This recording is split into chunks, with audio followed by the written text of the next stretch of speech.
Live VNS top 10 headlines के प्रायोजक है इंदिरा डायग्नोस्टिक सेंटर, अखरी बाईपास चौराहा, वाराणसी।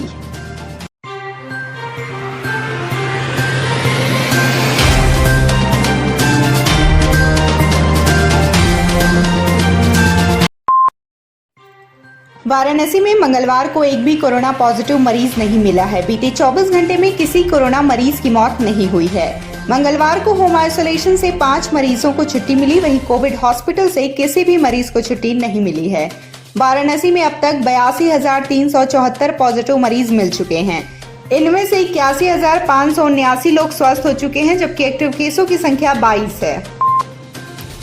टोक्यो ओलंपिक में इतिहास रचकर बुधवार को बनारस पहुंचेंगे ललित, बाबा विश्वनाथ को अर्पित करेंगे पदक। टोक्यो ओलंपिक में कांस्य पदक विजेता भारतीय हॉकी टीम स्वदेश लौट चुकी है।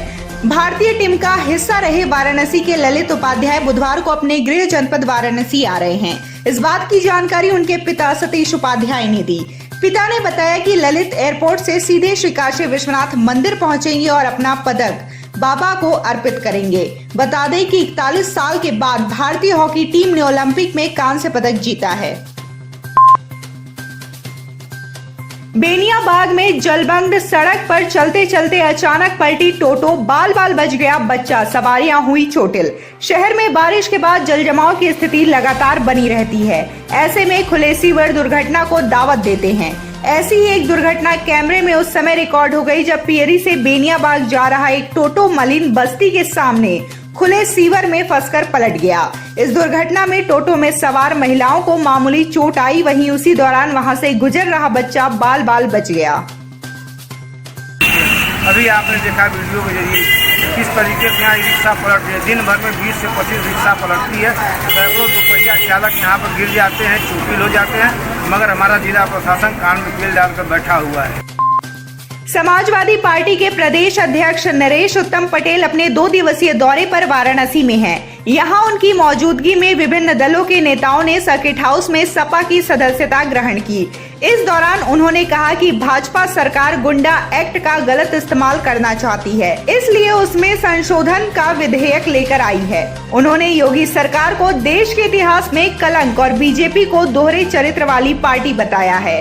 वहीं ओम प्रकाश राजभर द्वारा सपा और अखिलेश यादव के गुणगान पर बोले कि जिसे भी हमारी राष्ट्रीय अध्यक्ष अखिलेश यादव के सिद्धांतों को मानकर चुनाव लड़ना है, वह कभी भी आ सकता है। भारतीय जनता पार्टी इसको गुंडा नियंत्रण विधेयक का राजनीतिक इस्तेमाल करती है, बेजा इस्तेमाल करती है।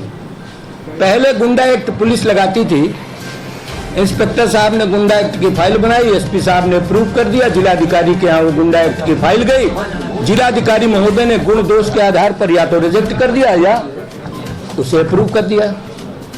लेकिन अब गुंडा नियंत्रण विधेयक संशोधन में जो नई व्यवस्था आई है, उस नई व्यवस्था में जिलाधिकारी का रोल नहीं होगा।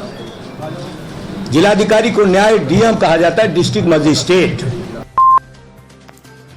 सपा प्रदेश अध्यक्ष के सामने अति उत्साह में भिड़े युवा सपाई, जमकर हुई कपड़ा खींचा खींची, चली कोहनी। समाजवादी पार्टी के प्रदेश अध्यक्ष मंगलवार को महात्मा गांधी काशी विद्यापीठ के गांधी अध्ययन पीठ में आयोजित छात्र संघ समारोह में बतौर मुख्य अतिथि पहुंचे। उनके सभागार में आने के बाद उत्साही कार्यकर्ताओं की भीड़ मंच पर चढ़ने को लेकर भिड़ गई।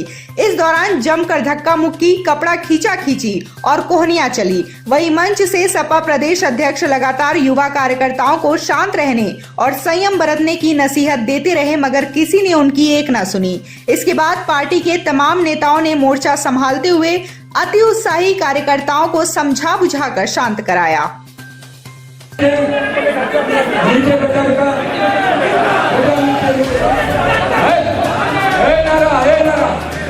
महात्मा गांधी काशी विद्यापीठ के छात्र संघ समारोह का ये समारोह है। विमलेश यादव छात्र नेता हैं, यहाँ अध्यक्ष का चुनाव जीते हैं समाजवादी छात्र सभा की तरफ से। इनको शुभकामनाएं देने आए और सभी छात्रों से मुलाकात करने आए हैं। चंदौली जिलाधिकारी संजीव सिंह ने मंगलवार को बबुरी हेल्थ व वेलनेस सेंटर का जायजा लिया। इस दौरान तमाम कमियां देखने को मिली। स्वास्थ्य कर्मियों के आवासों में ताला बंद मिला। वहीं सीएचओ व एएनएम के साथ ही स्वास्थ्य सामग्री भी गायब थी। दाई ने बताया कि एएनएम मीटिंग में चंदौली गई हैं, तो वहीं सीएचओ कभी कभार ही आती हैं। इस पर डीएम ने सीएचओ को नोटिस जारी करने का निर्देश दिया। रुद्र की नगरी में गंगा मैया ने रौद्र रूप धारण कर लिया है। बीते कई दिनों से गंगा जी के जल स्तर में लगातार बढ़ोतरी हो रही है। हालांकि पिछले 2 दिनों से बढ़ने की रफ्तार में थोड़ी कमी देखी गई थी और जल स्तर में प्रति घंटे 1 सेंटीमीटर के हिसाब से इजाफा हो रहा था। केंद्रीय जल आयोग की ओर से जारी मंगलवार शाम 6 बजे की रिपोर्ट के अनुसार जल स्तर में अब 2 सेंटीमीटर प्रति घंटे की रफ्तार से बढ़ोतरी हो रही है। फिलहाल गंगा का जल स्तर 71.88 मीटर पर पहुंच गया है, जो कि खतरे के लाल निशान 71.26 मीटर से 62 सेंटीमीटर ज्यादा है। वाराणसी में 58 इलाकों के 30,000 से ज्यादा नागरिक हुए प्रभावित। 21 राहत शिविरों में रह रहे 2,848 लोग। जिले में बाढ़ राहत कार्य युद्ध स्तर पर जारी है। वाराणसी जिला प्रशासन के अनुसार वाराणसी में बाढ़ राहत के लिए 21 चौकियां बनाई गई हैं। इन शिविरों में कुल 2,848 लोग को रखा गया है। जिला प्रशासन के अनुसार वाराणसी में कुल 58 बाढ़ प्रभावित गांव, मोहल्ला व वार्ड हैं। उन्होंने बताया कि वाराणसी में बाढ़ प्रभावित लोगों की संख्या 30,921 है, किंतु बाढ़ राहत केंद्र और आश्रय स्थलों पर अभी 2,848 बाढ़ पीड़ित विस्थापित हैं। गंगा वरुणा में आई बाढ़ के बाद जिले के कई निचले इलाकों में पानी घुस गया है। इसे देखते हुए विभिन्न इलाकों में राहत शिविर बनाए गए हैं। बावजूद इसके बाढ़ प्रभावित इलाकों में काफी संख्या में लोग अभी भी अपने अपने घरों में ही रुके हुए हैं। इसे देखते हुए प्रशासन की ओर से लोगों के घरों तक राहत सामग्री पहुंचाने का काम जारी है। मंगलवार को प्रदेश सरकार में राज्य मंत्री डॉक्टर नीलकंठ तिवारी ने वाराणसी पुलिस कमिश्नर ए सतीश गणेश और जिलाधिकारी कौशल राज शर्मा ने गंगा और वरुणा के तटीय बाढ़ प्रभावित इलाकों का दौरा किया। 2 दिन पहले भी राज्य मंत्री डॉक्टर नीलकंठ तिवारी ने एनडीआरएफ टीम के साथ गंगा और वरुणा तटीय बाढ़ प्रभावित इलाकों का जमीनी दौरा किया था।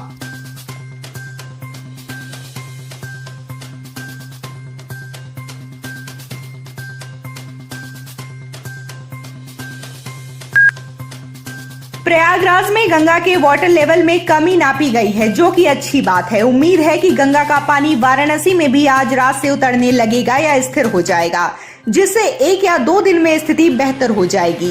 उक्त बातें लंका इलाके के मारुति नगर कॉलोनी क्षेत्र में बाढ़ का जायजा लेने पहुंचे जिलाधिकारी कौशल राज शर्मा ने कही। उन्होंने बताया कि पूरे जिले में अभी तक बाढ़ से किसी भी कैजुअलिटी की सूचना नहीं है। मंगलवार को जिलाधिकारी कौशल राज शर्मा और कमिश्नर दीपक अग्रवाल ने बाढ़ग्रस्त मारुति नगर कॉलोनी का एनडीआरएफ के साथ निरीक्षण किया। इस दौरान घरों की ऊपरी मंजिल पर आश्रय लिए लोगों से हालचाल लिया और उनकी दिक्कतों के बारे में पूछा। वाराणसी की मारुति नगर कॉलोनी है जो सामने घाट के पास पड़ती है। यहीं पे ही करीब 100-150 परिवार हैं जो पानी में फंसे हुए हैं और क्योंकि यहाँ पे लो लाइन एरिया है तो पानी का भराव यहाँ पे काफ़ी है।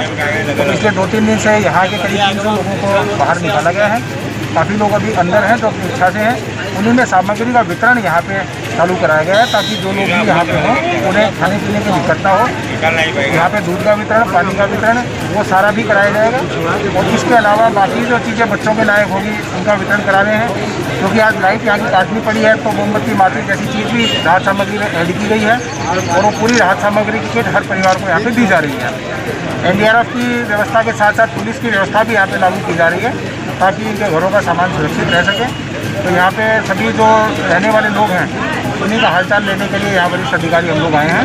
बाकी हमारी तहसील की टीमें यहाँ पे लगी हैं और नागरिक काफ़ी कोऑपरेट कर रहे हैं यहाँ पे और खुद अच्छी पढ़ी लिखी जनता के लोग हैं, काफ़ी समझदार लोग हैं, पहले भी ऐसी आपदा को फेस कर चुके हैं, इसलिए बहुत कोऑपरेशन के साथ यहाँ पे बहुत अच्छा वितरण वगैरह का कार्य हो रहा है। आगे भी यहाँ पे जो भी सहायता पब्लिक को चाहिएगी वो सारी उपलब्ध करेंगे। सर वो दौरा हुआ है, कभी कोई कैजुअलिटी की ऐसी बात सामने अभी तक? कोई कैजुअलिटी पूरे डिस्ट्रिक्ट में अभी तक नहीं है। पानी का लेवल जो बढ़ रहा था वो 71.78 तक आ गया है और 2-3 सेंटीमीटर ही और बढ़ने की संभावना है। प्रयागराज में पानी कम होना शुरू हो गया है, इससे उम्मीद जताई जा रही है कि आज रात से पानी उतरना शुरू हो जाएगा या आने वाले 1-2 दिन के लिए स्टेबल हो जाएगा। अब बढ़ोतरी वाला जो ट्रेंड है वो देखने को नहीं मिल रहा है।